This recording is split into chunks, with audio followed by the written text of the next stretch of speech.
My name is Leah Kim. I'm 31 years old. 5 years ago I left Seattle and never looked back. I work as a back-end developer for a cybersecurity company that protects major banks and government systems. I wasn't just good at my job. I was essential. But outside of work I didn't exist. At least not to my family. We hadn't spoken since 2016. So when my phone buzzed on a quiet Wednesday night in October 2023 I froze. It was my cousin Rachel. She was the only one who had my new number. "Leah," she said softly. "Your parents want to reach you. They want you home for Christmas. After all these years. They've been asking around," she added. "They seem serious." I hung up and stared at the wall. I hadn't thought about my family in years. But the memories came rushing back. I was always the strange one. Never the favorite. When I was 13 I sat in a cold office chair while Dr. Patel spoke to my parents. "Leah's struggles aren't from isolation," he said. "They're from being ignored." My mother laughed it off. "We love both our kids the same." But I knew she was lying. My brother Dylan was the golden child. Football star.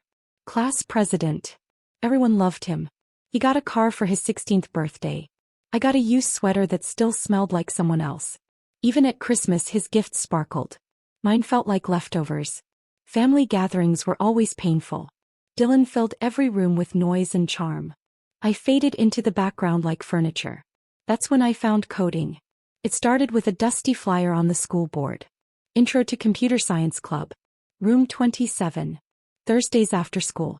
I went once. Then I never missed another meeting. For the first time something made sense. Not people. But the club became my safe place. We rebuilt broken computers. Shared books. Stayed late fixing each other's code. I even built my first game on a borrowed laptop. One day our teacher Mr. Alvarez pulled me aside. "You have something special, Leah," he said. "Don't let anyone make you smaller." By 17 I had a plan. I would leave Seattle. I would start over. Dylan was already enrolled at a famous university in California. My parents paid for everything. Then came Thanksgiving. My dad raised his glass. To Dylan. Making us proud at Stanford. Everyone cheered. Then my mom added, "As for Leah, we're encouraging her to find steady work." My uncle joked, "We're hiring dishwashers at the diner." The table exploded with laughter. I didn't laugh. What they didn't know was that I already had a full scholarship to a top tech program in New York. Tuition. Housing. Even a stipend. I left quietly. I worked as a waitress. Graduated at the top of my class. And got hired by a cybersecurity company before I even finished school. 4 years later I led a multi-million-dollar project for a global bank. The bonus was enough to buy a home. So I called a realtor. A few days later I found it. A brownstone condo in Fort Greene. 2 bedrooms. Exposed brick. Near the park. At 31 I became a homeowner. 2 weeks before Christmas, I hosted a small housewarming. Only my real friends. The ones who had watched me struggle, fail, and keep going. We sat on the floor with takeout and cheap wine. Lisa raised her glass. To Leah. The quiet one who turned silence into power. I smiled. But one thought stayed with me. I was going home. This time I wasn't going back as the invisible girl. I drove 6 hours to my old neighborhood in North Seattle. The house looked tired. Faded paint. Overgrown hedges. A flickering porch light. I rang the bell. My mother opened the door. "Oh, it's really you." Her hug was stiff. Inside the room went quiet. Someone whispered, "Is she wearing sweats?" I looked down. Black tailored pants. A designer coat. Dylan walked in from the kitchen with his wife. "This is Mia," he said, pointing to her belly.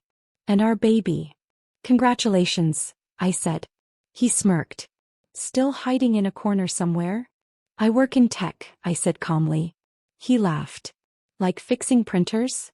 Mom clapped her hands. "Dinner soon. Will you put your things down? You'll be sleeping on the couch. Dylan uses your old room as his office now." Of course he did. All night the comments kept coming. Aunt Nora smiled politely. "Your brother is starting a business. He's such a visionary. And you're still in computers." "I write software," I said. She frowned. "Well, someone has to do the boring stuff." Uncle Mike leaned in. "I still need dishwashers at my diner." "Thanks," I said. I'm good. At dinner they placed me at the far end of the table. Dylan took over the room. This startup is going to change everything, he announced. We just need funding. How much? My dad asked. 200,000, Dylan said casually. Mom smiled. Family helps family. Christmas morning came fast. Dylan and Mia ran downstairs laughing. My parents opened the expensive gifts I had brought. Oh Leah, these are beautiful, Mom said. Then she froze. Oh, we forgot to get you anything. Dylan laughed. Just like when we were kids. Don't cry. You're an adult now. Something inside me settled. I'm not going to cry, I said quietly. I reached into my purse. I lifted my keys. These are for my new apartment. I closed on it last week. The room went silent. You bought an apartment? My dad whispered. Yes, I said. My company licensed a security system I built for an international bank. How much did you make? Mom asked. I shrugged. About $150,000. Just the bonus. No one moved. What kind of job pays that? She asked. I told you, I said calmly. I'm a software developer. I build security systems for Fortune 500 companies. My dad leaned forward.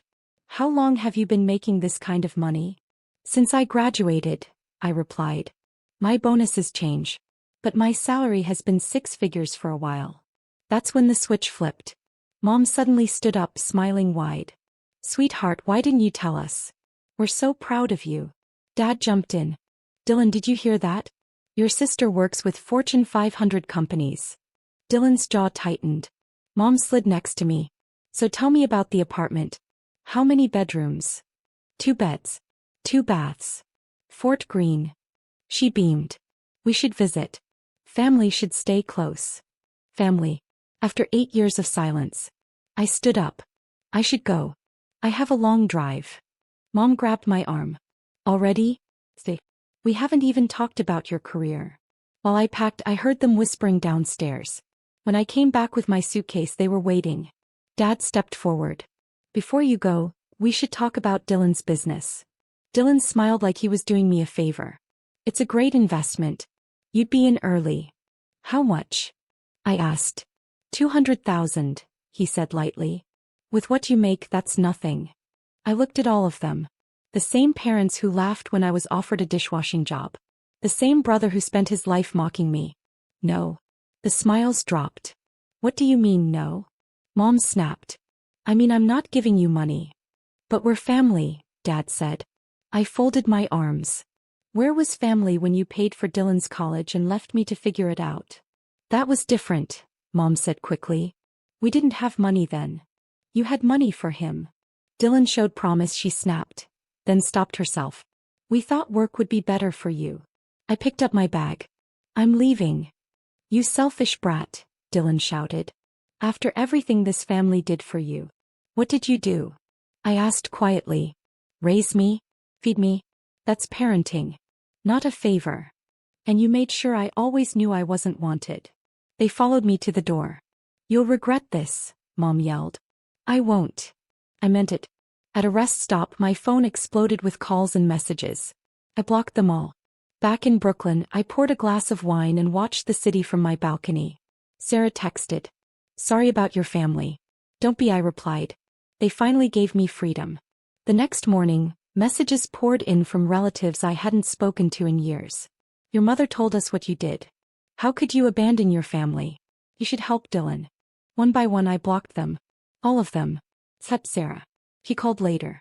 They're saying you're rich and refusing to help. Of course they are, I said. I'm proud of you, she said softly.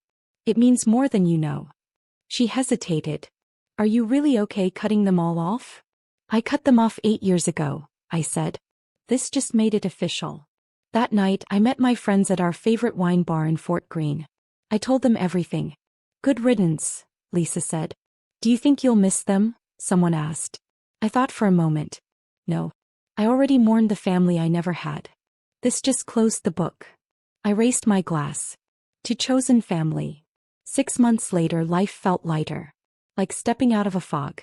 According to Sarah, Dylan and his wife were still living with my parents. The startup was still just talk. My parents were telling everyone I betrayed them. I didn't care. 3 months after Christmas, I met Ethan at a coffee shop near my office. A freelance designer. Calm.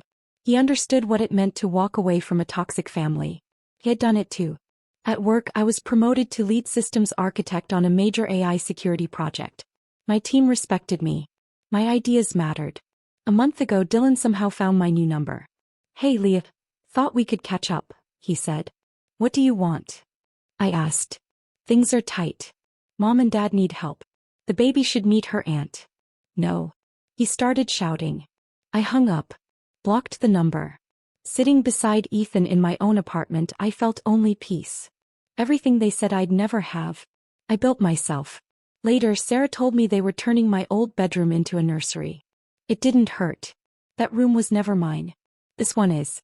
They still tried to reach me through distant relatives. My favorite voicemail was from Aunt Nora. "Family is forever, Leah." But I had already walked away. And I wasn't going back. "Ethan and I are planning a trip to Japan next month." Then Sarah messaged me. "Your mom says you'd rather travel than help family." Good, I typed back. Maybe she finally understands. Last week I was promoted again. Head of engineering. My boss said, "You earned this." That night we celebrated on the balcony. Ethan lifted a glass. "Let's buy a house one day," he said. "With a yard," I added. "And a dog." My phone buzzed. Sarah again. "Your mom thinks you must be a drug dealer." I laughed. Let them tell their stories. I'm living mine. If you've ever felt invisible in your own family, I want you to know this. Don't wait for permission to choose yourself. Build the life that matches your worth. Not their expectations,